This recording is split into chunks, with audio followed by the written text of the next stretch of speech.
guys, welcome back to my channel. So let's see today what we are making, and before that do subscribe my channel, and if you like this video share with this your friends and family, and don't forget to like this video. So let's see what we're making. So today I'm going to make hot dog. For that, here I have taken hot dog bun which I've cut from the middle.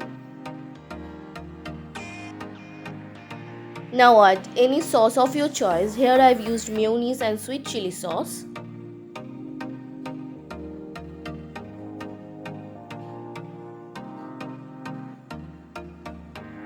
Now add your favorite sausage or Sheek Kebab, or if you want to make in veg you can add any veggies like paneer.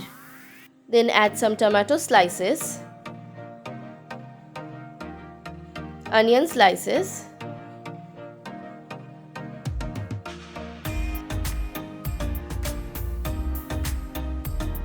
and now add some cheese